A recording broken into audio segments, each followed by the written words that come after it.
मंडल 7 सूक्त 103 मंत्र 9।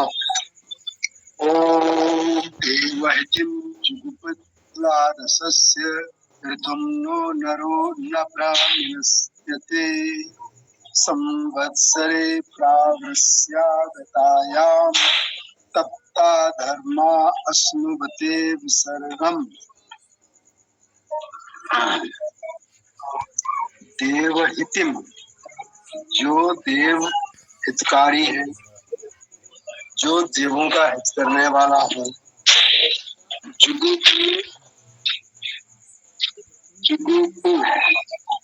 जो रक्षा करता है।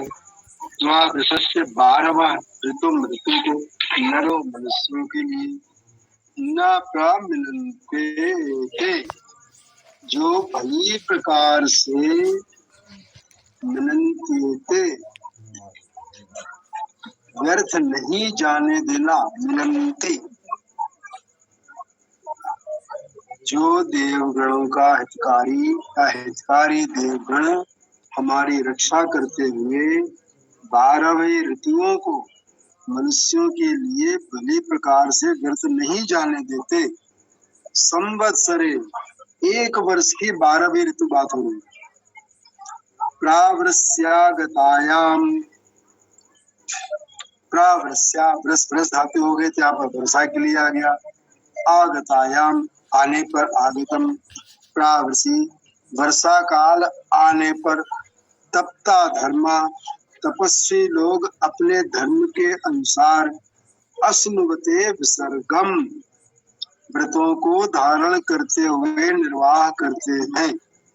तो ये इस मंत्र का अर्थ होता है। नीचे इसमें आया हुआ है इसका भावार्थ। भावार्थ में कहते हैं कि वर्षा काल में ब्राह्मण लोग तप करें, अर्थात संयमी बनकर वेद पाठ करें। यहाँ व्रत के उसी व्रत का विधान है जिसका अग्नेय व्रतम चरस्यामि, यजुर्वेद अध्याय 1 मंत्र 5 इत्यादि मंत्रों में वर्णन किया गया है।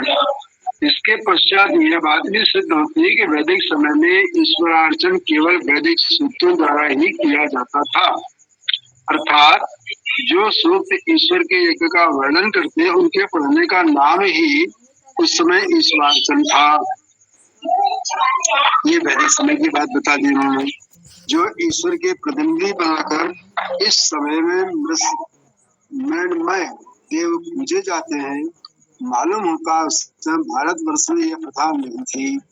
हाँ, इतना अवश्य हुआ कि जिन जिन ऋतुओं में वैदिक यज्ञ होते थे वह प्रकृति के सौंदर्य को देखकर वर्षादी ऋतु में वैदिक उत्सव किए जाते थे। उनके स्थान पर अब अन्य प्रकार के उत्सव और पूजन होने लग पड़े हैं। इस बात का प्रमाण निम्नलिखित मंत्र में दिया गया। वह आगे दशम मंत्र की चर्चा यहाँ पर कर रहे हैं। अब गंगा साय शर्मा जी कहते हैं चार जी के मंत्र का इसमें अर्थ जरा रुकिएगा जी। अभी तक आपने जो पढ़ा वो आर्य समाज का भावार्थ था, ऐसा माना जाए? जी जी जी जी जी ठीक। अब गंगा आर्य समाज ने अपने भावार्थ में कहा कि वैदिक काल में केवल वेद सूक्तों से ईश्वरार्चन होता था। वेद सूक्तों का पाठन ही ईश्वर का अर्चन था, पूजा पाठ आदि था। आज वो कह रहे हैं कि अन्य लोग अन्य प्रकार से कर रहे हैं। तो आर्य समाज ने अपनी अलग पूजन पद्धति क्यों बना रखी है? आर्य समाज के अपने जो हवन पूजन की पुस्तकें हैं उसमें सीधे सीधे वेद सूक्त क्यों नहीं उद्धृत किए गए? उसमें अलग भाषा शैली, अलग सामग्री, अलग तरीके अपनी ओर से इन लोगों को क्यों बनाने पड़े? यदि ये बात ठीक है, ये जो इन्होंने व्याख्यान दिया है अच्छी बात है।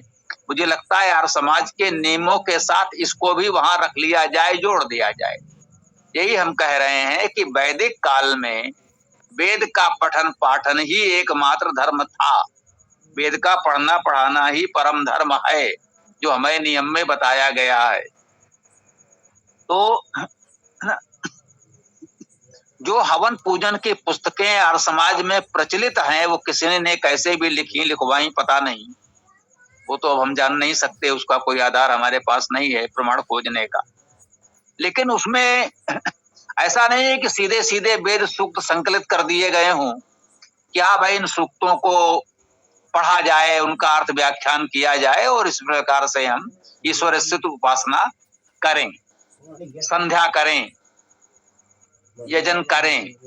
तो ऐसा वेद सूक्तों का संकलन नहीं किया गया, अपितु अपनी ओर से कुछ वाक्य यहाँ से, कुछ वहां से, कुछ वेद मंत्र भी हैं, यहाँ वहां से संकलित करके कुछ वेद मंत्र हैं, और वेद मंत्रों के अतिरिक्त अन्य अनेक पुस्तकों से कुछ वाक्य लिए गए, और कुछ वाक्य उन पुस्तिकाओं के लेखक ने अपने मन से लिख दिए, संस्कृत में व भाषा में जो भी कहा जाए। तो उनके इसी कथन से स्पष्ट होता है कि ये सभी लोग जो अलग अलग अपनी पूजा पाठ की पुस्तकें बना लेते हैं, इससे समाज में विघटन होता है। उचित हो कि सीधे सीधे वेद सूक्तों से ही हम सारे धर्म कार्य करें। तरीका भी एक हो, तभी एक हो, कोई और विधि विधान होना ही नहीं चाहिए। सीधे वेद के सूक्तों का आप पाठ करें, अर्थ चर्चा करें, तो बस हो गया। विशुद्ध वैदिक परंपरा तो ये हुई जो इन्होंने स्वयं स्वीकार किया, और समाज के 10 नियमों में भी यही बात है, और यहाँ इस मंत्र के भावार्थ में भी उन्होंने ये अपना वक्तव्य दिया कि स्वाभाविक है, इसका मंत्र से कोई संबंध नहीं है, लेकिन उन्होंने एक अपनी भावना रखी है और अच्छी बात रखी है। अच्छी बात को हम अच्छा कहेंगे, हमारे लिए बहुत महत्वपूर्ण है, इसको अलग से निकाल के ले नियमों के साथ 11वें नियम के रूप में पढ़ें तो और अच्छी बात है। तो इस पर इस तरह से हम लोगों को ध्यान देना चाहिए, लेकिन ये भी स्पष्ट हो गया कि मंत्र अलग है और उनकी ये उत्तम भावना भावार्थ में व्यक्त की है वो अलग है। ठीक है ना, मुझे लगा कि ये बात थोड़ा स्पष्ट कर दें। अब आप आगे अपनी बात बढ़ा सकते हैं, गंगा साहेब जी का या जो भी। जो मैं कहना चाह रहा था वो आपने पकड़ ही लिया कि यहाँ पर आर्य समाज ने खुद इस बात को स्वीकार किया हुआ है कि वैदिक समय में ईश्वरार्चन वैदिक सूत्रों द्वारा ही किया जाता था। अब गंगा साहेब शर्मा जी का पढ़ता हूँ, जो व्याकरणाचार्य है, उन्होंने सायं के भाष्य के आधार पर अपना अर्थ लिखा है। इसमें लिखते हैं, नेताओं के समान ये मेंढक देव निर्मित नियमों का पालन करते हैं तथा 12 महीने के रूप में आने वाले ऋतुओं का उल्लंघन नहीं करते। एक वर्ष बीतने पर जब वर्षा आती है तो गर्मी के ताप से दुखी मेंढक तपस्वी और तितिक्षी ब्राह्मण की भांति बिलों से बाहर निकलते हैं। ये उन्होंने इसके अंदर अपने अर्थ में लिखा हुआ है। धन्यवाद। ये ठीक है, पता नहीं मंत्र में मंडूक शब्द भी संभवतः आज था कि नहीं था, लेकिन जैसा भी है एक परंपरा से उसको ले आते हैं प्रकृति के साथ। मुख्य बात यही कह रहे हैं कि वेद पाठी विद्वान वर्षा काल में आवागमन तो बाधित हो जाता है, तो जो जहां है वहां उस समय का सदुपयोग करें, वेद पाठ करें, पठन पाठन में लगें, तो एक उत्तम संदेश है।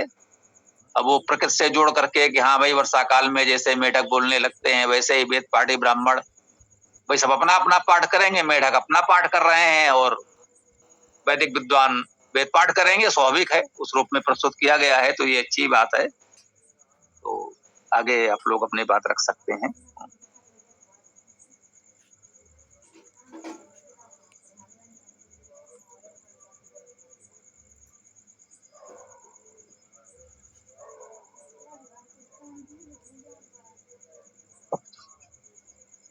समानता में बीच में नहीं बोलते हैं। आज हरीश जी की बात में मुझे इसीलिए कहना पड़ा, एक महत्वपूर्ण बात ये आ रही थी, वही जो हम कहते हैं उन्होंने लिखा तो है, परंतु आर्य समाज भी उस पर किसी कारण से नहीं चल पा रहा है। तो ये भी हमारा एक विषय था कि आर्य समाज अपने मूल उद्देश्य से किसी रूप में भटक गया। वेद का पढ़ना पढ़ाना ही परम धर्म बताया गया, लेकिन वहां वेद के अतिरिक्त अन्य पूजा पाठ इधर उधर के उसमें वो भी भटक गए। कोई मृण्मय या पत्थर की मूर्ति का पूजन कर रहा हो, कोई किसी और रूप में कर रहा हो, लेकिन वेद से थोड़ा भटकाव तो हुआ है। तो हम लोगों को इस पर विचार करते रहना चाहिए, धीरे धीरे ही परिवर्तन सुधार होते हैं और समाज ने बहुत सुधार किया।